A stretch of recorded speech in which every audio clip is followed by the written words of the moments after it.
Welcome to my channel manifest with Sharu.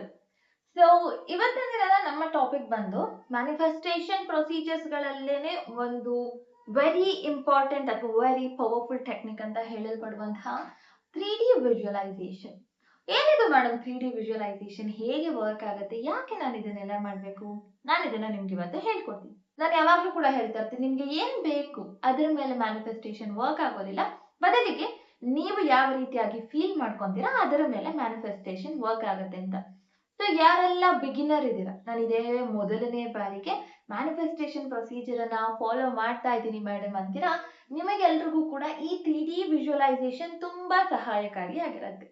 ಯಾಕಂತ ಅಂದ್ರೆ ಇದು ನಿಮ್ಮ ಎಮೋಷನ್ಸ್, ನಿಮ್ಮ ಥಿಂಕಿಂಗ್ ಅಂಡ್ ನಿಮ್ಮ ವಿಜುವಲೈಸೇಷನ್ಸ್ ಗಳನ್ನ ಒಟ್ಟಿಗೆ ಹಿಡಿದಿಟ್ಕೊಂಡು ಒಂದೇ ರೀತಿಯಾದಂತಹ ಭಾವನೆಗಳನ್ನ ಕೊಡುವಲ್ಲಿ ಸಹಾಯ ಮಾಡ್ತಾ ಹೋಗುತ್ತೆ. ಅಂಡ್ ಇದರಿಂದಾಗಿ ನೀವು ಬಹಳಷ್ಟು ವಿಚಾರಗಳನ್ನ ಮ್ಯಾನಿಫೆಸ್ಟ್ ಮಾಡ್ಕೋಬಹುದು ತುಂಬಾ ಸುಲಭವಾಗಿ.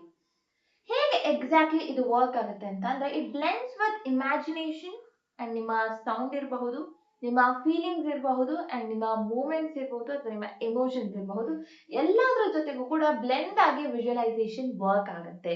ನಾವು ಯಾವಾಗ್ಲೂ ಕೂಡ ಹೇಳ್ತಾ ಇರ್ತೀವಿ, ನಮ್ಮ ಬ್ರೈನ್ಗೆ ಸತ್ಯ ಯಾವುದು, ಸುಳ್ಳು ಯಾವುದು, ಅಥವಾ ಇಮ್ಯಾಜಿನೇಷನ್ ಯಾವುದು, ಸತ್ಯ ಅಂದ್ರೆ ನಡೀತಾ ಇರುವಂತಹ ಜೀವನದ ನಿಜ ಘಟನೆಗಳು ಯಾವುದು, ಇದನ್ನ ಡಿಫ್ರೆನ್ಶಿಯೇಟ್ ಮಾಡೋದಕ್ಕೆ ಗೊತ್ತಾಗೋದಿಲ್ಲ ಅಂತ. ಬಟ್ ಸುಮಾರಷ್ಟು ಜನ ಏನ್ ಹೇಳ್ತಾರೆ ನನಗೆ ಅಂತ ಅಂದ್ರೆ, ಮೇಡಮ್ ವಿಜುವಲೈಸೇಷನ್ಗಳನ್ನಂತೂ ನಾನು ಮಾಡ್ತಾ ಇಲ್ಲ ಅಂತಲ್ಲ, ಬಟ್ ಸ್ಟಿಲ್ ನನಗೆ ಅದು ವರ್ಕ್ ಆಗ್ತಾ ಇಲ್ಲ. ದೆನ್ ವಿಜುವಲೈಸೇಷನ್ ಎಲ್ರಿಗೂ ವರ್ಕ್ ಆಗೋದಾದ್ರೆ ಏನಕ್ಕೋಸ್ಕರ ನನಗೆ ವರ್ಕ್ ಆಗ್ತಾ ಇಲ್ಲ ಅಂತ. ಸೊ ನಾನು ಅದಕ್ಕೆ ಇವತ್ತು 3D ವಿಜುವಲೈಸೇಷನ್ ಅಂತ ಕ್ಲಿಯರ್ ಆಗಿ ಮೆನ್ಷನ್ ಮಾಡಿದ್ದೀನಿ. ಫಾರ್ ಎಕ್ಸಾಂಪಲ್, ನೀವು ಕುತ್ಕೊಂಡು ಯಾವುದೋ ಒಂದು ಮೂವಿನ ನೋಡೋ ರೀತಿಯಲ್ಲಿ, ನಾನು ಒಂದು ಹೊಸ ಕಾರ್ ತಗೊಂಡೆ, ಹೊಸ ಮನೆ ತಗೊಂಡೆ, ಅದರಲ್ಲಿ ಜೀವಿಸ್ತಾ ಇದ್ದೀನಿ ಅಂತ ಈ ರೀತಿಯಾಗಿ ಒಂದು ಫಿಲಿಮ್ ನೋಡುವ ರೀತಿಯಲ್ಲಿ ಒಂದು 2D ವಿಜುವಲೈಸೇಷನ್ಸ್ಗಳನ್ನು ಅಥವಾ ಇಮ್ಯಾಜಿನೇಷನ್ಸ್ಗಳನ್ನು ನೀವು ಮಾಡ್ತಾ ಹೋದರೆ ಅದು ವಿಜುವಲೈಸೇಷನ್ ಅಲ್ಲ, ದಟ್ಸ್ ಯುವರ್ ಇಮ್ಯಾಜಿನೇಷನ್. ಬ್ರೈನ್ಗೆ ಸತ್ಯ ಯಾವುದು ಸುಳ್ಳು ಯಾವುದು ಅಂತ ಗೊತ್ತಾಗಲ್ಲ based on your emotions, not on what U C. ನೀವು ನೋಡೋದ್ರ ಮೇಲೆ ಡಿಸೈಡ್ ಮಾಡ್ಕೊಳ್ಳಲ್ಲ, ನೀವು ಹೇಗೆ ಫೀಲ್ ಮಾಡ್ಕೊತೀರಾ ಅನ್ನೋದ್ರ ಮೇಲೆ whether it is true or not ಅನ್ನೋದನ್ನ ಬ್ರೈನ್ ಡಿಸೈಡ್ ಮಾಡ್ತಾ ಹೋಗುತ್ತೆ. ಸೊ ಹಾಗಾಗಿ ನಾವು ಮೊದಲಿಗೆ ಏನು ಮಾಡಬೇಕು, ನಮ್ಮ ಇಮೇಜು ಅಥವಾ ನಾವು ಏನು ವಿಜುವಲೈಸ್ ಮಾಡ್ಕೊತಾ ಇದ್ದೀವಿ ಆ ವಿಚಾರ ನಮ್ಮ ಸುತ್ತಲಿನ ಅಥವಾ ನನ್ನ ಸೂಕ್ತ ಮನಸ್ಸಿನಲ್ಲಿ ಬರ್ತಾ ಇರುವಂತಹ ಸೌಂಡ್ಗೆ, ಅಲ್ಲಿರುವಂತಹ ಎಮೋಷನ್ಸ್ಗೆ, ಅಲ್ಲಿರುವಂತಹ ಮೂಮೆಂಟ್ಗೆ ಕರೆಕ್ಟಾಗಿ ಅಲೈನ್ ಆಗ್ತಾ ಇದೆಯಾ ಅನ್ನೋದನ್ನ ನೋಡ್ಕೋಬೇಕಾಗತ್ತೆ. ಸೊ ಫಸ್ಟ್ ನಾನು ವಿಜುವಲೈಸೇಷನ್ ಮಾಡೋದು ಯಾವ ರೀತಿಯಾಗಿ ವರ್ಕ್ ಆಗುತ್ತೆ ಅಂತ ಹೇಳ್ಬಿಡ್ತೀನಿ. ಇವಾಗ ನಿಮ್ಗೆಲ್ರಿಗೂ ಗೊತ್ತಾಗುತ್ತೆ 3D ವಿಜುವಲೈಸೇಷನ್ ಅಂತ ಅಂದರೆ ಏನು ಅಂತ. 3D ವಿಜುವಲೈಸೇಷನ್ ಏನಂದರೆ, ನಮ್ಮ ಇಮೇಜು, ಸೌಂಡು, ಮೂಮೆಂಟ್ ಅಥವಾ ನಮ್ಮ ಎಮೋಷನ್ಸ್ಗಳು ಅಲೈನ್ಡ್ ಆಗಿರಬೇಕು. ನಾನು ಇಮ್ಯಾಜಿನೇಷನ್ ಮಾಡ್ಕೊಳ್ಳೋದು ಮಾತ್ರ ಅಲ್ಲ, ನಾನು ವಿಜುವಲೈಸ್ ಮಾಡಬೇಕು. What's the difference between imagination and visualisation ಅಂದರೆ, ಇಮ್ಯಾಜಿನೇಷನ್ ಅಂತ ಅಂದರೆ ಜಸ್ಟ್ ಪಿಕ್ಚರ್ಗಳನ್ನು ನೋಡೋದು, ವಿಜುವಲೈಸೇಷನ್ ಅಂದರೆ ಆ ಎಮೋಷನ್ಸನ್ನು ಕೂಡ ನೀವು ಫೀಲ್ ಮಾಡುವಂಥದ್ದು. I hope it is clear. So ಹೇಗೆ 3D ವಿಜುವಲೈಸೇಷನ್ ನನ್ನ ಒಂದು ಮ್ಯಾನಿಫೆಸ್ಟೇಷನ್ ಜರ್ನಿಗೆ ವರ್ಕ್ ಆಗುತ್ತೆ ಅಂತ ಅಂದರೆ, ಇದು ವಿಜುವಲ್ ಕಾರ್ಟೆಕ್ಸ್ನ ನಮ್ಮ ಬಾಡಿಯಲ್ಲಿ ಆಕ್ಟಿವೇಟ್ ಮಾಡುತ್ತೆ. As if it feels it's really happening. ಹೆಂಗೆ ನಾವು ಕಣ್ಣಲ್ಲಿ ನೋಡ್ತಾ ಎಸ್ ಇವಾಗ ನಡೀತಾ ಇದೆ ಅಂತ ಕಾಣಿಸುತ್ತೋ, ಅಥವಾ ನಿಮ್ಮ ಜೀವನದ ಎಕ್ಸ್ಪೀರಿಯನ್ಸ್ಗಳನ್ನು ನೀವು ನೋಡ್ತಾ ಅನುಭವಿಸ್ತಿರೋ, ಅಷ್ಟು ನೀಟಾಗಿ ಅದು ವಿಜುವಲ್ ಕಾರ್ಟೆಕ್ಸನ್ನು ಆಕ್ಟಿವೇಟ್ ಮಾಡುತ್ತೆ. ಆ್ಯಂಡ್ ದೆನ್ ಮೋಟಾರ್ ಕಾರ್ಟೆಕ್ಸ್ಗಳನ್ನು ಆಕ್ಟಿವೇಟ್ ಮಾಡುತ್ತೆ. What is motor cortex? ನಾವು ಮೂವ್ಮೆಂಟ್ ಮಾಡುವಾಗ ಅಥವಾ ನಮ್ಮ ಬಾಡಿಯನ್ನು ಫಿಸಿಕಲಿ ಯಾವುದೋ ಒಂದು ಟ್ರೈನಿಂಗ್ ಮಾಡ್ತಾ ಇರುವಾಗ, ಜಿಮ್ ಮಾಡ್ತಾ ಇರುವಂತಹ ಸಮಯದಲ್ಲಿ ಆಕ್ಟಿವೇಟ್ ಆಗುವಂಥದ್ದೇ motor cortex. We all know not only a brain but also our muscles and cells holds memory, muscle memory ಅಂತ ನಾವು ಹೇಳ್ತೀವಿ. ಹಾಗಾಗಿ ಇದು ನಮ್ಮ ಮೋಟಾರ್ ಕಾರ್ಟೆಕ್ಸನ್ನು ಕೂಡ ಆಲ್ಟರ್ ಮಾಡುತ್ತೆ. ವಿಜುವಲೈಸೇಷನ್ ಮುಖಾಂತರ, ಅಫರ್ಮೇಷನ್ಸ್ಗಳನ್ನು ಹೇಳೋದ್ರ ಮುಖಾಂತರ ಎಷ್ಟೊಂದು ಫಿಸಿಕಲ್ ಇಲ್ನೆಸ್ಗೆ ತುತ್ತಾಗಿರುವಂತಹ ಜನರು ಅದನ್ನು ಕ್ಯೂರ್ ಮಾಡ್ಕೊಂಡಿದ್ದಾರೆ ಅನ್ನೋದನ್ನು ನಾವು ತಿಳ್ಕೋಬಹುದು. ಅದ್ರ ಬಗ್ಗೆ ಒಂದು ಸಪ್ರೇಟ್ ಕ್ಲಾಸಸ್ನ ನಾನು ತಗೊತೀನಿ. ಬಟ್ ಫಾರ್ ದಿಸ್ ಕ್ಲಾಸ್ ಒಂದು ಸರ್ಫೇಸ್ ಲೆವೆಲಲ್ಲಿ ನೀವು ಇಷ್ಟನ್ನ ಅರ್ಥ ಮಾಡ್ಕೊಂಡ್ರೆ ಸಾಕು. ಇದು ನಮ್ಮ ಮೋಟಾರ್ ಕಾರ್ಟೆಕ್ಸನ್ನು ಆಕ್ಟಿವೇಟ್ ಮಾಡುತ್ತೆ. ನೆಕ್ಸ್ಟ್, ಮಿರರ್ ನ್ಯೂರಾನ್ಸ್ಗಳನ್ನು ಆಕ್ಟಿವೇಟ್ ಮಾಡುತ್ತೆ, ಡೊಪಮೈನನ್ನು ಇನ್ಕ್ರೀಸ್ ಮಾಡುತ್ತೆ ಆ್ಯಂಡ್ ಅಸಿಟೈಲೋಕೋಲಿನನ್ನು ಇನ್ಕ್ರೀಸ್ ಮಾಡುತ್ತೆ. Dopamine is a happy hormone. Happy hormone increase ಆದರೆ ನಮ್ಮ ದೇಹ ಖುಷಿಯಾಗಿರುತ್ತೆ. ವೆನ್ ವಿ ಆರ್ ಹ್ಯಾಪಿ ನಾವು ತುಂಬ ಬೇಗ ವಿಚಾರಗಳನ್ನು ಅಟ್ರಾಕ್ಟ್ ಮಾಡ್ತಾ ಹೋಗ್ತೀವಿ ಆ್ಯಂಡ್ ತುಂಬ ಸುಲಭವಾಗಿ ಮ್ಯಾನಿಫೆಸ್ಟೇಷನ್ ಪ್ರೊಸೀಜರ್ಸ್ಗಳಲ್ಲಿ ಇನ್ವಾಲ್ವ್ ಆಗ್ತಾ ಹೋಗ್ತೀವಿ. ನೆಕ್ಸ್ಟ್, ಅಸಿಟೈಲೋಕೋಲಿನ್ ಏನಕ್ಕೆ ಹೆಲ್ಪ್ ಮಾಡುತ್ತೆ? ನಮಗೆ ಮೋಟಿವೇಶನ್ ಮಾಡೋದಕ್ಕೆ ಹೆಲ್ಪ್ ಮಾಡುತ್ತೆ. ನಾವು ಮೋಟಿವೇಟೆಡ್ ಆಗಿದ್ದೀವಿ ಅಂದರೆ ಇಲ್ಲಿ ಒಂದು ಹಾರ್ಮೋನ್ ಬಿಡುಗಡೆ ಆಗಬೇಕು. ಸೊ ಅದು ಕೂಡ ಇನ್ಕ್ರೀಸ್ ಆಗೋದ್ರಿಂದ ನಮ್ಮ ಮೋಟಿವೇಶನ್ ಕೂಡ ಇಂಪ್ರೂವ್ ಆಗುತ್ತೆ. ಸೊ ಆ ಕೆಲಸದ ಎಡೆಗೆ ಅಥವಾ ನನ್ನ ಗುರಿ ಎಡೆಗೆ ನಾನು ಪುಷ್ ಮಾಡೋದು ಜಾಸ್ತಿ ಆಗುತ್ತೆ. ಮಾಡಬೇಕು, ಇನ್ನೂ ಎನರ್ಜಿ ಇದೆ, ನಾನು ಇನ್ನೂ ಮಾಡಬಹುದು. ಆ ರೀತಿಯಾದಂಥ ಕ್ರಿಯೆಯನ್ನು ಈ 3D ವಿಜುವಲೈಸೇಷನ್ ನಿಮಗೆ ಮಾಡೋದಕ್ಕೆ ಸಹಾಯ ಮಾಡುತ್ತೆ. ಹಾಗಾದ್ರೆ ಈಗ ನಾವು 3D ವಿಜುವಲೈಸೇಷನ್ ಅಂದರೆ ಏನು, ಅದು ಏನಕ್ಕೆಲ್ಲ ಸಹಾಯ ಮಾಡುತ್ತೆ ಅಂತ ತಿಳ್ಕೊಂಡಾಯ್ತು. ಇದನ್ನು ಮಾಡೋದ್ರ ಮುಖಾಂತರ ಮ್ಯಾನಿಫೆಸ್ಟೇಷನ್ಸ್ಗೆ ಯಾವುದೆಲ್ಲ ರೀತಿಯಲ್ಲಿ ಹೆಲ್ಪ್ ಆಗುತ್ತೆ ಅನ್ನೋದು ಕೂಡ ನಮ್ಗೆ ಗೊತ್ತಾಗುತ್ತೆ. ನಾವು ಆ ಒಂದು ಕ್ರಿಯೆಯನ್ನು ಎಕ್ಸಾಕ್ಟಾಗಿ ನಾವು ಹೇಗೆ ಮಾಡಬೇಕು, ದಿಸ್ ಈಸ್ ವೆರಿ ಇಂಪಾರ್ಟೆಂಟ್. ನಾನು ಅದರ ಉಪಯೋಗಗಳನ್ನು ತಿಳ್ಕೊಳ್ಳೋದು ಮಾತ್ರ ಅಲ್ಲ, ಅದು ಯಾವ ರೀತಿಯಲ್ಲಿ ವರ್ಕ್ ಆಗುತ್ತೆ, how does it works, it's also very important. So the first step you have to follow is grounding method.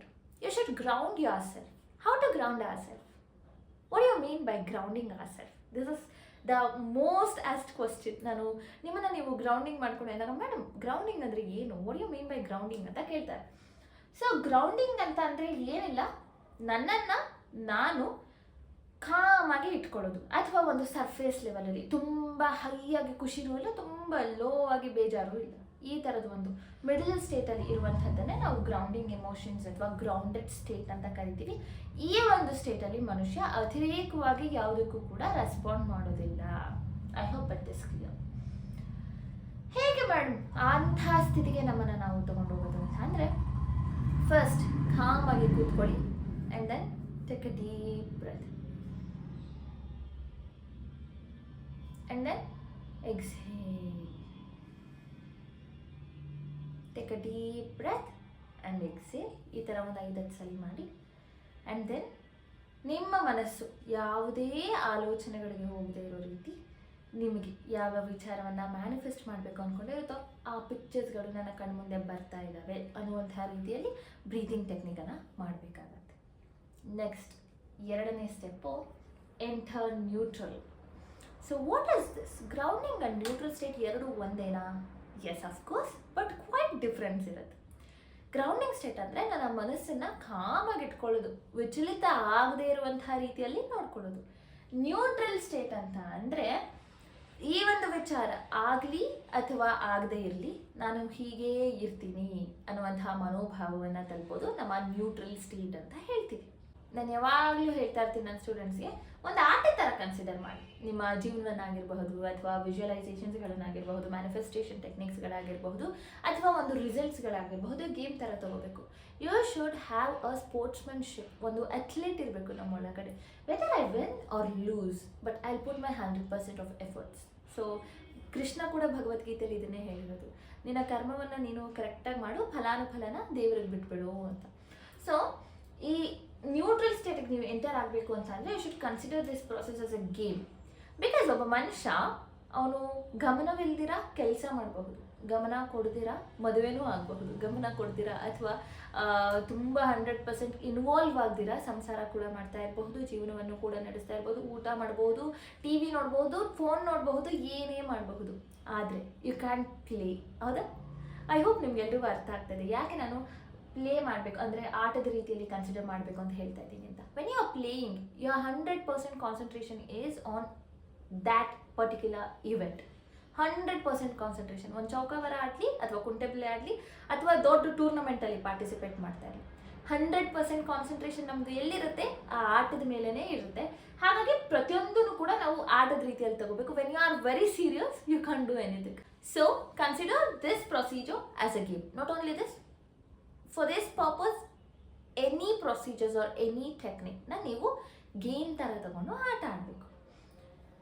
Next neutral ಸ್ಟೇಟಿಗೆ ಬಂದಾಯಿತು, ಗ್ರೌಂಡೆಡ್ ಆಗಾಯಿತು. ಏನು ಮಾಡಬೇಕು? Choose one scene. ಏನು ಮೇಡಮ್ ಏನು ಚೂಸ್ ಮಾಡಬೇಕು? ಯಾವ ಸೀನನ್ನು ನಾನು ಚೂಸ್ ಮಾಡಬೇಕು ಅಂತಂದರೆ, ಯಾವ ವಿಚಾರವನ್ನು ನೀವು ಮ್ಯಾನಿಫೆಸ್ಟ್ ಮಾಡ್ಕೊಳ್ಳೋದಕ್ಕೆ ಬಯಸ್ತಿರೋ ಆ ಒಂದು ಸೀನನ್ನು ನೀವು ಆಯ್ಕೆ ಮಾಡ್ಕೋಬೇಕು. ಹೇಗೆ ಮೇಡಮ್ ಆಯ್ಕೆ ಮಾಡ್ಕೊಳ್ಳೋದು? Take a deep breath and ಕಣ್ಮುಚ್ಚಿ. ನೀವು ನ್ಯೂಟ್ರಲ್ ಸ್ಟೇಟಲ್ಲಿ ಇದ್ದೀರಾ, ಇದನ್ನು ಕಣ್ಬಿಟ್ಟು ಎಲ್ಲ ಮಾಡಬಾರ್ದು. ಒಂದು ಸತಿಗೆ ನೀವು ಇದನ್ನು ನೋಡಿ ಮನನ ಮಾಡಿಕೊಂಡು ಡೈರೆಕ್ಟಾಗಿ ಪ್ರೊಸೀಜರ್ ತೊಗೊಂಡು ಹೋಗಬೇಕು. ಈಗ ನಾನು ಬ್ರೀತಿಂಗ್ ಟೆಕ್ನಿಕ್ ಮಾಡಿದ್ದೀನಿ, ಫಲಾನುಫಲವನ್ನು ದೇವರಿಗೆ ಬಿಟ್ಟಿದ್ದೀನಿ.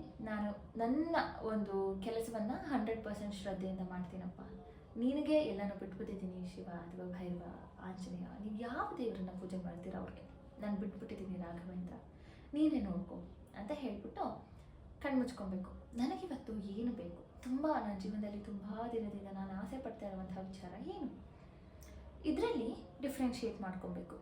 ನಾನು ಕೆಲಸಕ್ಕೆ ಹೋಗ್ತಾ ಇಲ್ಲ, ನಾನಿನ್ನೂ ಕೆಲಸನೇ ಶುರು ಮಾಡಿಲ್ಲ ಅಂಥ ವ್ಯಕ್ತಿ ನಾನು ಆಲ್ರೆಡಿ 1 ಕೋಟಿ ದುಡಿತಾ ಇದ್ದೀನಿ ಅನ್ನುವಂಥ ವಿಜುವಲೈಸೇಷನ್ಗಳನ್ನು ಮಾಡ್ಕೋಬಹುದಾ ಮೇಡಮ್? ಎಸ್, ಅಫ್ಕೋರ್ಸ್ ಮಾಡ್ಕೋಬಹುದು. ಬಟ್ 1 ಕೋಟಿ ದುಡಿಯೋದನ್ನ ನೀವು ಇವತ್ತು ವಿಜುವಲೈಸೇಷನ್ ಮಾಡಿಕೊಂಡ್ರೆ 5 ವರ್ಷಕ್ಕೆ ಆಗಬಹುದು, ಆಗೋದಿಲ್ಲ ಅಂತ ನಾನು ಹೇಳ್ತಾ ಇಲ್ಲ. ಆದರೆ ನನಗಿವಾಗ ಇಮ್ಮಿಡಿಯೇಟಾಗಿ ಏನು ಬೇಕು, ಅದು ಏನು ಬೇಕು, ನನಗೆ 30,000, 40,000, 15,000 ಒಂದು ಕೆಲಸ ಬೇಕು. I want to have a job, a good settled job. Okay, ಆ ಥರ ನೆನ್ಪಿಟ್ಕೋಬೇಕು. ಸೊ ಇವಾಗ ನನಗೆ ಯಾವುದು ಫಸ್ಟ್, ನಾನು ಮಾಡಿ ಮೇಲೆ ಹೋಗಬೇಕು ಅನ್ನೋದು ನನ್ನ ಗೋಲ್ ಆಗಿದ್ರೆ, ದೇವ್ರೆ ನಾನು ಮಾಡಿ ಮೇಲೆ ಹೋಗ್ತೀನಿ, ಮಾಡಿ ಮೇಲೆ ನಾನು ಏನೆಲ್ಲ ಜಗತ್ತು ನೋಡ್ತೀನಿ, ವಿಜುವಲೈಸೇಷನ್ ಮಾಡ್ಕೊಳ್ಳಿ. ಬಟ್ ಮೊದಲನೇ ಸ್ಟೆಪ್ಪನ್ನು ನೀವು ಇಡಬೇಕಲ್ವಾ, ಆ ಸ್ಟೆಪ್ ನಾನು ಕಾನ್ಫಿಡೆಂಟಾಗಿ ಮೊದಲನೇ ಹೆಜ್ಜೆಯನ್ನು ಇಡ್ತಾ ಇದ್ದೀನಿ. ಸೊ ಈಗ ನಿಮ್ಗೆಲ್ರಿಗೂ ಗೊತ್ತಾಗಿದೆ ಯಾವ ಒಂದು ವಿಚಾರ ನನಗೆ ಬೇಕು ಅಂತ.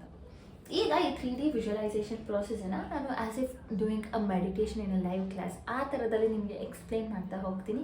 ನೀವು ಇದೇ ವಿಡಿಯೋದಲ್ಲಿ ಪ್ರಾಕ್ಟೀಸ್ ಕೂಡ ಮಾಡಬಹುದು, ಅಥವಾ ನೀವು ನಂತರದಲ್ಲೂ ಕೂಡ ಪ್ರಾಕ್ಟೀಸ್ ಮಾಡ್ಕೋಬಹುದು ಇದನ್ನು ಕೇಳ್ಕೊಂಡು. ಬಟ್ ಇವಾಗ ನನ್ನ ಜೊತೆ ಮಾಡ್ತಾ ಹೋದರೆ ನಿಮಗೆ ಇನ್ನಷ್ಟು ಎಫೆಕ್ಟಿವ್ ಆಗಿ ಅನಿಸುತ್ತೆ. ಸೊ ಕ್ಲೋಸ್ ಯುವರ್ ಐಸ್, ಕಣ್ಮುಚ್ಚಿ, ನಿಮ್ಮ ಕಾಲುಗಳ ಮೇಲೆ ಕಾಲು ಹಾಕಿ, ಅಥವಾ ಅಂದರೆ ಚಕ್ಲಿ ಬಟ್ಟೆ ಹಾಕ್ಕೊಂಡು ಕೂತ್ಕೊಳ್ಳಿ, ಕಾಲು ಮಡಚಿ, ಅಥವಾ ಈ ಥರ ಒಂದು ಕಂಫರ್ಟಬಲ್ ಆಗಿರುವಂಥ ಒಂದು ಚೇರ್ ಮೇಲೆ ಕೂತ್ಕೊಳ್ಳಿ. Close your eyes. ನಾವು take a deep breath.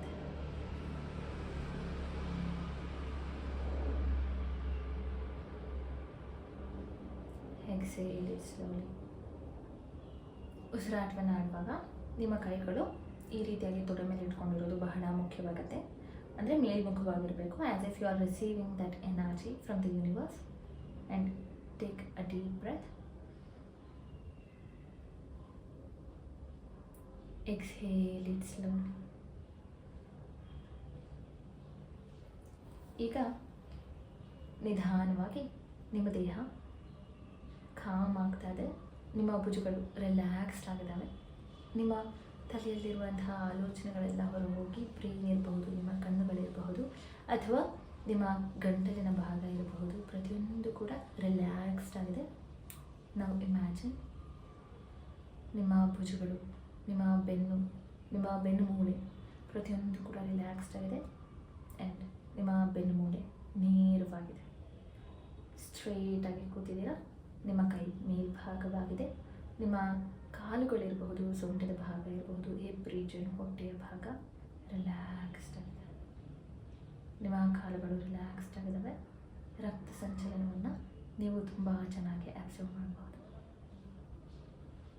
You are in a neutral state. Happy or sad, I take in a good way. But ನಿಮಗೊಂದು ವಿಚಾರ ನೆನಪಿರಲಿ, ನಮ್ಮ ದೇಹದಲ್ಲಿ ಪರಮಾತ್ಮನ ಶಕ್ತಿ ನನ್ನ ಆತ್ಮದ ಜೊತೆಗೆ ಯಾವಾಗಲೂ ಕೂಡ ಇರೋದ್ರಿಂದ ನಾನು ನನ್ನ ಕನಸುಗಳನ್ನು ತುಂಬ ಸುಲಭವಾಗಿ ಈಡೇರಿಸ್ಕೊಬಲ್ಲೆ. ಅಂತಹ ಶಕ್ತಿ ನಿಮ್ಮಲ್ಲಿದೆ.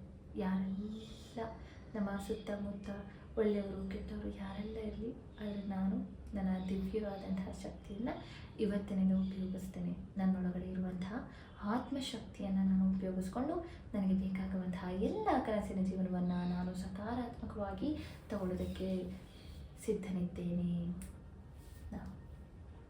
ನಿಮ್ಮ ಆ ಒಂದು ಭವ್ಯವಾದಂತಹ ಕನಸು ಯಾವುದಿದೆ? ಯಾವ ಕನಸು ನಿಮ್ಮನ್ನು ಇಷ್ಟು ದಿನ ಕಾಡುತ್ತಾ ಇದೆ? ಯಾವ ಕನಸು ಈಡೇರಬೇಕು ಅಂತ ನೀವು ಆಸೆ ಪಡ್ತಾ ಇದ್ದೀರಾ? ಆ ಕನಸಿನ ಜೀವನಕ್ಕೆ ನೀವು ಹೋಗಿ ಆ ಕನಸಿನ ಜೀವನದಲ್ಲಿ ನೀವು ಯಾವ ರೀತಿಯಾಗಿ ರೆಡಿಯಾಗಿದ್ದೀರಾ? ನಿಮ್ಮ ಡ್ರೆಸ್ಸಿಂಗ್ ಸೆನ್ಸ್ ಯಾವ ಥರ ಇದೆ? ಯಾವ ಕಲರ್ ಬಟ್ಟೆ ತೊಟ್ಕೊಂಡಿದ್ದೀರಾ? ನಿಮ್ಮ ಮನೆ ಯಾವ ಥರ ಇದೆ? ನಿಮ್ಮ ಮನೆಯ ಟೈಲ್ಸ್ ಯಾವ ಕಲರ್ ಇದೆ? ನಿಮ್ಮ ತಂದೆ ತಾಯಿ ಯಾವ ಥರ ಇದ್ದಾರೆ? ನಿಮ್ಮ ಅಕ್ಕ ತಂಗಿ, ಸಿಬ್ಲಿಂಗ್ಸ್, ಗಂಡ ಹೆಂಡತಿ, ಮಕ್ಕಳು ಎಲ್ಲರೂ ಆ ಜೀವನದಲ್ಲಿ, ನಿಮ್ಮ ಕನಸಿನ ಜೀವನದಲ್ಲಿ ಎಲ್ಲರೂ ಯಾವ ರೀತಿಯಾಗಿದ್ದಾರೆ?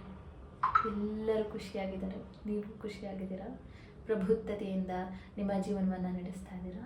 ಆ ಒಂದು ನಿಮ್ಮಲ್ಲಿರುವಂಥ ನಾಲೆಡ್ಜ್, ಆ ಕರೇಜ್, ಆ ಕನ್ಸಿಸ್ಟೆನ್ಸಿ ಆಫ್ ವರ್ಕಿಂಗ್, ನಿಮ್ಮ ಒಂದು ಜೀವನ ಶೈಲಿಯೇ ಬದಲಾವಣೆ ಆಗಿದೆ. Because you know very well, ನನಗೆ ಏನು ಬೇಕು ಅದನ್ನು ನಾನು ಅಟ್ರ್ಯಾಕ್ಟ್ ಮಾಡ್ಕೊಳ್ಳೋದಿಲ್ಲ, ಬದಲಿಗೆ ನಾನು ಯಾವ ವ್ಯಕ್ತಿಯಾಗಿ ಬದಲಾಗ್ತೀನೋ ಅಂತಹ ಎನರ್ಜಿನ ನಾನು ಅಟ್ರ್ಯಾಕ್ಟ್ ಮಾಡ್ಕೊತೀನಿ. I don't attract what I want, but I attract who I am. Okay, ಅಂಥ ಪ್ರಬುದ್ಧತೆ ಇರುವಂತಹ ವ್ಯಕ್ತಿ ಯಾವ ರೀತಿಯಾದಂತಹ ಡ್ರೆಸ್ಸಿಂಗ್ ಸ್ಟೈಲನ್ನು ಮಾಡ್ತಾ ಇದ್ದೀನಿ ನಾನು, ಅಂತಹ ಪ್ರಬುದ್ಧ ವ್ಯಕ್ತಿಯಾಗಿ ನಾನು ಯಾವ ರೀತಿ ಕುಳಿತುಕೊಳ್ತೇನೆ, ಯಾವ ರೀತಿ ನಿಂತ್ಕೊಳ್ತೇನೆ. ನೀವು ನಿಮ್ಮನ್ನು ನೀವು ಅಚ್ಚುಕಟ್ಟಾಗಿ ನೋಡಿ. ನೀವು ಎಷ್ಟು ನೀಟಾಗಿದ್ದೀರಾ, ಎಷ್ಟು ಕಾನ್ಫಿಡೆಂಟ್ ಆಗಿದ್ದೀರಾ, ಎಷ್ಟು ಖುಷಿಯಾಗಿದ್ದೀರಾ. ನಿಮ್ಮ ಮನಸ್ಸು ಪ್ರಶಾಂತವಾಗಿದೆ, ನಿಮ್ಮ ಬುದ್ಧಿ ಚುರುಕಾಗಿ ಓಡ್ತಾ ಇದೆ, ತುಂಬ ಖುಷಿಯಾಗಿದ್ದೀರಾ. ನಿಮ್ಮ ಫ್ಯಾಮಿಲಿ ಜೊತೆ, ನಿಮ್ಮ ಲೈಫ್ ಪಾರ್ಟ್ನರ್ ಜೊತೆ ನಿಮ್ಮ ಸುಂದರವಾದಂತಹ ಜೀವನ ಎಷ್ಟು ಚೆನ್ನಾಗಿದೆ. You are so happy. ಸುತ್ತಮುತ್ತಲು ನೀವಿರುವಂತಹ ಜಾಗ, ಸುತ್ತಮುತ್ತಲು ಆಫೀಸಲ್ಲಿದ್ದೀರೋ ಅಥವಾ ಮನೆಯಲ್ಲಿದ್ದೀರೋ, ಎಲ್ಲಿದ್ದೀರೋ, ಆ ಸುತ್ತಮುತ್ತಲಿನ ವಾತಾವರಣದ ಶಬ್ದ ಯಾವ ಥರ ಇದೆ, ಶಬ್ದ ಯಾವ ಥರವಾಗಿ ನಿಮಗೆ ಕೇಳಿಸ್ತಾ ಇದೆ. ಅಪ್ಪ ಅಮ್ಮ ಖುಷಿ ಖುಷಿಯಾಗಿ ಮಾತಾಡ್ತಾ ಇದ್ದಾರೆ, ನಿಮ್ಮ ಸುತ್ತ ಹಕ್ಕಿಗಳ ಚಿರಿಪಿರಿ ಕೇಳಿಸ್ತಾ ಇರಬಹುದು, ನಿಮ್ಮ ಮಕ್ಕಳು ನಗ್ನಗ್ತಾ ಓಡಾಡ್ತಾ ಇರುವಂಥದ್ದು ಕೇಳಿಸ್ಬಹುದು, ಅಥವಾ ನೀವೊಂದು ದೊಡ್ಡ CEO ಆಗಿದ್ದರೆ ಒಂದು ರೌಂಡ್ ಟೇಬಲ್ ಕಾನ್ಫರೆನ್ಸನ್ನು ಅಟೆಂಡ್ ಮಾಡ್ತಾ ಅಲ್ಲಿ ನೀವು ಮಾತಾಡುವಂತಹ ಸೌಂಡ್ ಇರಬಹುದು. ನೀವು ಎಷ್ಟು ಪ್ರಬುದ್ಧವಾಗಿ ಮಾತಾಡ್ತಿದ್ದೀರಾ. Hear to your voice. Childish ಆಗಿದೆಯಾ ನಿಮ್ಮ ವಾಯ್ಸು ಅಥವಾ ಪ್ರಬುದ್ಧವಾಗಿದೆಯಾ? ಗಮನವಿಟ್ಟು ಅಬ್ಸರ್ವ್ ಮಾಡಿ. ನಿಮ್ಮ ಪೇರೆಂಟ್ಸ್ ಯಾವ ಥರ ಮಾತಾಡ್ತಿದ್ದಾರೆ ನಿಮ್ಮ ಜೊತೆಗೆ, ನಿಮ್ಮ ಸಂಗಾತಿ ಯಾವ ಥರ ಇದ್ದಾರೆ, ನಿಮ್ಮ ಜೀವನ ಯಾವ ಥರ ಇದೆ. You are so happy, you are so proud of yourself and the way you are speaking. 10 ಜನ ನಿಂತು ನಿಮ್ಮ ಮಾತನ್ನು ಕೇಳ್ಕೊಡುವಂತಹ ಸ್ಥಾನದಲ್ಲಿ ನೀವಿದ್ದೀರಾ. ಆ ಸುತ್ತಲಿನ ವಾತಾವರಣದ ಎಲ್ಲ ಸೌಂಡನ್ನು ಕೂಡ ನೀವು ಆಲಿಸಬೇಕು. ಈಗ ಜಸ್ಟ್ ಸ್ಮೆಲ್ ದಿ ಸರೌಂಡಿಂಗ್. ಮಣ್ಣಿನ ಘಮ ಯಾವ ಥರ ಇದೆ, ನೀವೊಂದು AC ರೂಮಲ್ಲಿದ್ದರೆ ಆ ರೂಮಲ್ಲಿ ಯಾವ ಥರ ಇದೆ ಸ್ಮೆಲ್ಲು, ನಿಮ್ಮ ಪರ್ಫ್ಯೂಮ್ ಯಾವ ಥರ ಸ್ಮೆಲ್ ಬರ್ತದೆ. Feel a very good aroma. You are getting a fine and a good aroma. Divine ಸ್ಮೆಲ್ನ ಕೂಡ ನೀವು ಪಡ್ಕೊತಾ ಇದ್ದೀರಾ. ಮಧ್ಯಾಹ್ನದ ಹೊತ್ತಾಗಿದೆ, ಫ್ಯಾಮಿಲಿ ಜೊತೆಗೆ ಅಥವಾ ಕೊಲೀಗ್ಸ್ ಜೊತೆಗೆ ಒಂದು ದೊಡ್ಡ ರೆಸ್ಟೋರೆಂಟಲ್ಲಿ ಊಟ ಮಾಡ್ತಾ ಇದ್ದೀರಾ, ಒಂದು ಲಕ್ಸುರಿಯಸ್ ಲೈಫನ್ನು ಲೀಡ್ ಮಾಡ್ತಾ ಇದ್ದೀರಾ. ಸ್ಮೆಲ್ ತಗೊಳ್ಳಿ, ಆ ಫುಡ್ಡಿನ ಸುವಾಸನೆ ಯಾವ ಥರ ಇದೆ, ಫುಡ್ಡು ಎಷ್ಟು ಘಮ ಘಮ ಅಂತಿದೆ, ಎಷ್ಟು ಡೆಲಿಷಿಯಸ್ ಫುಡ್ ಇದೆ. Wow, your life is so perfect. ಎಷ್ಟು ಖುಷಿಯಾಗಿದೆ ನಿಮಗೆ ಇದನ್ನೆಲ್ಲ ನೋಡ್ತಾ. ನಾವು taste that food. Wow, so amazing. Then ನಿಮ್ಮ ಲೈಫ್ನಲ್ಲಿ ಯಾವುದೋ ಒಂದು ದೊಡ್ಡ ವಿಚಾರಗಳನ್ನು ಸಕ್ಸಸ್ ಮಾಡ್ಕೊಂಡಿದ್ದೀರ, ಒಂದು ದೊಡ್ಡ ಸಕ್ಸಸ್ ನಿಮ್ಮದಾಗಿದೆ. ಈಗ ಸೆಲೆಬ್ರೇಷನ್ ಮಾಡ್ತಾ ಇದ್ದೀರಾ, ಕೇಕ್ ಕಟ್ ಮಾಡ್ತಾ ಇದ್ದೀರಾ. Taste that cake. ಹೇಗೆ ಅನ್ನಿಸ್ತಾ ಇದೆ ನಿಮಗೆ? Taste is so delicious. ಎಷ್ಟು ಚೆನ್ನಾಗಿರೋ ಕೇಕ್ ತಂದಿದ್ದೀರಾ. Wow, it's aroma is also so good. Texture ನೋಡಿ, ಕಲರ್ ನೋಡಿ, the way you have dressed, everything is so perfect, aligned as if you want your dream life. ನಿಮ್ಮ dream ಲೈಫನ್ನು ನೀವು ಜೀವಿಸ್ತಾ ಇದ್ದೀರಾ. You are already into that dream life and you are so super happy. ಈಗ ನಿಮಗೆ ಖುಷಿ ಆಗ್ತಾ ಇದೆ, ಅಥವಾ ನಿಮ್ಮ ಬಗ್ಗೆ ನಿಮಗೆ ಪ್ರೌಡ್ ಆಗ್ತಾ ಇರಬಹುದು, ಅಥವಾ ನಿಮ್ಮ ತಂದೆ ತಾಯಿಯ ಮಾತುಗಳನ್ನು ಕೇಳಿ ನಿಮಗೆ ಧನ್ಯತಾ ಮನೋಭಾವನೆ ಬರ್ತಾ ಇರಬಹುದು. ಇದೆಲ್ಲವನ್ನೂ ಕೂಡ ನೀವು ಅನುಭವಿಸ್ಬೇಕು. ಡೀಪಾಗಿ ನಿಮ್ಮ ಎಮೋಷನ್ಸನ್ನು ಅನುಭವಿಸಿ. You are so happy, you are so confident. ತುಂಬ ಧೈರ್ಯವಾಗಿದ್ದೀರಾ. ಎಷ್ಟೊಂದು ಜನರನ್ನ ಎದುರಿಸ್ತಾ ಇದ್ದೀರಾ. You are very very very confident. ಎಷ್ಟು ಚೆನ್ನಾಗಿ ನಿಮ್ಮ ಮಾತುಗಳನ್ನು ಎಲ್ಲ ಜನರು ಕೂತು ಕೇಳಿಸ್ಕೊತಾರೆ. ಒಬ್ಬರು CEO ಆಗಿ, ಒಂದು ದೊಡ್ಡ ಬಿಸ್ನೆಸ್ ಮ್ಯಾನ್ ಆಗಿ, ಅಥವಾ ಗೃಹಿಣಿ ಆಗಿದ್ದರೆ ತನ್ನ ಮನೆಯಲ್ಲಿ ನಿಮಗೆ ಸಿಗ್ತಾ ಇರುವಂತಹ ಗೌರವ ಎಲ್ಲದೂ ಕೂಡ ವಿಭಿನ್ನವಾಗಿದೆ. You are very much happy. Now you feel that as yours. Anchor word. ಈಗ ನೀವೊಂದು ಶಬ್ದ ಹೇಳಬೇಕು. ಯೂನಿವರ್ಸ್ಗೆ thank you so much universe, ಇಂತಹ ಜೀವನವನ್ನು ನನಗೆ ಕೊಟ್ಟಿರೋದಕ್ಕೆ. ನಿಮ್ಗೆ ಏನು ಅನ್ಸುತ್ತೆ, ಏನೆಲ್ಲ ಹೇಳಬೇಕು ಅನ್ಸುತ್ತೆ, you just say to the universe, thank you so much universe, ನನಗೆ ಇಷ್ಟು ಲಕ್ಸುರಿಯಸ್ನೆಸ್, ಇಷ್ಟು ಒಳ್ಳೆತನ ಎಲ್ಲವೂ ಕೊಟ್ಟಿದ್ದೀರಾ. Thank you so much universe, I really really really love you so much. ನನಗೆ ಗೊತ್ತಿರಲಿಲ್ಲ ನನ್ನೊಳಗಡೆ ಇಂಥ ಅಪಾರವಾದಂಥ ಶಕ್ತಿ ಇದೆ ಅಂತ. ಆ್ಯಂಡ್ ನಿಮ್ಮ ಸಹಾಯದಿಂದ ನಾನು ಇದೆಲ್ಲದನ್ನು ಕೂಡ ಅಚೀವ್ ಮಾಡೋದಕ್ಕೆ ಸಾಧ್ಯ ಆಗಿದೆ. Thank you so much universe, thank you very much. Hug yourself tightly. Say I am so proud of you, I am so proud of you ಅಂತ ಹೇಳಿ ನಿಮ್ಮ ಹೆಸರು ನೋಡಿ. For example, I am so proud of you Sharvani, I am really proud of you. Say it and hug yourself. Now take a deep breath. ನಿಧಾನವಾಗಿ ಉಸಿರು ಎಳೆದುಕೊಳ್ಳಿ, exhale ಮಾಡಿ ವಾಸ್ತವಕ್ಕೆ ಮರಳಿ ನಿಧಾನವಾಗಿ ಕಾಣ್ತೀವಿ. Okay, how are you feeling? Happy, calm, confident, courageous, successful? Yes, this is how 3D visualization works. ಈಗ ನೀವೇನೆಲ್ಲ experience ಮಾಡಿದ್ರಿ, ಬರೀ ಕಣ್ಮುಚ್ಕೊಂಡು ಏನೇನೋ ನೆನಪಿಸ್ಕೊಳ್ಳಿಲ್ಲ. ನನ್ನ ಜೀವನದ ಸೈಟ್, ಸೌಂಡ್, ಸ್ಮೆಲ್, ಟೇಸ್ಟ್ ಪಂಚೇಂದ್ರಿಯಗಳನ್ನು ಕೂಡ ನಾವು ಆಕ್ಟಿವೇಟ್ ಮಾಡ್ಕೊಂಡ್ವಿ. ಹೌದಾ? ಫೀಲ್ ದ ಟೆಕ್ಸ್ಚರ್ ಫೀಲ್ ಮಾಡಿದ್ದೀರಾ. ಒಂದು ಸುತ್ತಲಿನ ವಾತಾವರಣದ ಟೆಕ್ಸ್ಚರ್, ಫೀಲಿಂಗ್ಸ್, ಅದನ್ನು ನೀವು ಫೀಲ್ ಮಾಡಿದ್ದೀರಾ. ಅಬೌಟ್ ದ ಕೇಕ್ ಟೆಕ್ಸ್ಚರ್ ಇರ್ಬೋದು, whatever it may be. So ಪಂಚೇಂದ್ರಿಯಗಳನ್ನು ಆ್ಯಕ್ಟಿವೇಟ್ ಮಾಡ್ಕೊಂಡಿದ್ದೀರಾ, ನಿಮ್ಮ ಎಮೋಷನ್ನ ಇಗ್ನೈಟ್ ಮಾಡ್ಕೊಂಡಿದ್ದೀರಾ, ಎಂಬಾಡಿ ಆಗಿದ್ದೀರಾ, ಆ್ಯಂಡ್ ನೀವು ಗ್ರೌಂಡೆಡ್ ಆಗಿದ್ದೀರಾ, ಗ್ರ್ಯಾಟಿಟ್ಯೂಡನ್ನು ವ್ಯಕ್ತಪಡಿಸ್ತಾ ಇದ್ದೀರಾ to the universe. So you are good to go. This is how will do visualization, 3D visualization. ಈ ಥರ ಮಾಡಿದಾಗೆಲ್ಲ ಹೇಗೆ ಮೇಡಮ್ ಇದು ವರ್ಕ್ ಆಗುತ್ತೆ ಅಂತ ನಿಮ್ಗೆ ಅನ್ನಿಸ್ತಾ ಇದ್ದರೆ, ಈಗ ನೀವು ಎಕ್ಸ್ಪೀರಿಯನ್ಸ್ ಮಾಡಿರೋದ್ರ ಮೇಲೆ ನಿಮ್ಮ ಮನಸ್ಸು ಪ್ರಫುಲ್ಲವಾಗಿದೆ, ನಿಮ್ಮ ಮನಸ್ಸು ಶಾಂತತೆಯಿಂದ ಕೂಡಿದೆ, ನಿಮ್ಮ ಮನಸ್ಸು ನೆಮ್ಮದಿಯಾಗಿದೆ, ಖುಷಿಯಾಗಿದೆ. ಇದೇ ಯೂನಿವರ್ಸ್ಗೆ ಬೇಕಾಗಿರೋದು. ಯಾವ ವಿಚಾರನ ನೆನೆಸ್ಕೊಂಡು ನೀವು ಖುಷಿ ಪಡ್ತೀರಾ, ಯಾವ ವಿಚಾರವನ್ನು ನೆನೆಸ್ಕೊಂಡು ನೀವು ನೆಮ್ಮದಿಯಾಗಿರ್ತೀರಾ, ಯಾವ ವಿಚಾರವನ್ನು ನೆನೆಸ್ಕೊಂಡು ನೀವು ಎಸ್ ನನಗೆ ಇದು ಇನ್ನೂ ಬೇಕು ನಂಗೆ ತುಂಬ ಖುಷಿ ಇದೆ ಅಂತೀರಾ, ಆ ವಿಚಾರಗಳು ಹೆಚ್ಚೆಚ್ಚು ನಿಮಗೆ ಬರ್ತಾ ಹೋಗುತ್ತೆ. ಆ್ಯಂಡ್ ಈ 3D ವಿಜುವಲೈಸೇಷನನ್ನು ಮಾಡಿದಾಗ ನಿಮ್ಮ ಮೈಂಡ್ ಅಥವಾ ನಿಮ್ಮ ಸಬ್ಕಾನ್ಷಿಯಸ್ ಮೈಂಡ್ ಅಥವಾ ನಿಮ್ಮ ಸೂಕ್ತ ಮನಸ್ಸಿಗೆ ನೀವು ಏನು ಮೆಸೇಜನ್ನು ಕೊಡ್ತೀರಾ, ಇದು ಎಲ್ಲ ನಿಜವಾಗ್ಲೂ ನಡೀತಾ ಇದೆ ಅಂತ. By feeling it, just imagination ಮಾಡ್ಕೊತಾ ಇಲ್ಲ, ನೀವು ವಿಜುವಲೈಸೇಷನ್ ಮಾಡ್ಕೊತಾ ಇದ್ದೀರಾ. ಸೊ ನೀವು ಯಾವುದೇ ಕನಸನ್ನು, ಯಾವುದೇ ಮ್ಯಾನಿಫೆಸ್ಟೇಷನ್ಗಳನ್ನು ಮಾಡಬೇಕು ಅಂತ ಇದ್ದರೆ, do these 3D visualisation and follow this 11 steps. Okay, ಇದಾದಮೇಲೆ ನೆಕ್ಸ್ಟ್ ನೀವು ರಿಫ್ಲೆಕ್ಷನ್ ಮಾಡಬೇಕು. After every session of your 3D visualisation ಕೂತ್ಕೊಂಡು ಒಂದು ಪೇಪರ್ ತೊಗೊಂಡು ಅದರಲ್ಲಿ ಬರೀಬೇಕು, ರೇಟ್ ಯುವರ್ ವಿವಿಡ್ನೆಸ್. ಎಷ್ಟಿತ್ತು ನನಗೆ ಮೊದಲು, ಯಾವ ಥರ ಇತ್ತು ನನ್ನ ಮೈಂಡ್ ಸೆಟ್ ಆಗಿರಬಹುದು, ನನ್ನ ಆ್ಯಂಕ್ಷಿಯಸ್ ಆಗಿರಬಹುದು, ನನ್ನ ಎಮೋಷನ್ ಆಗಿರಬಹುದು. ಈಗ ನನ್ನ ಎಮೋಷ್ನಲ್ ಚೇಂಜ್ ಏನಾಗಿದೆ, 1ರಿಂದ 10ರಲ್ಲಿ ನೀವು ಎರಡನ್ನೂ ರೇಟ್ ಮಾಡ್ಕೊತಾ ಹೋಗಬೇಕು.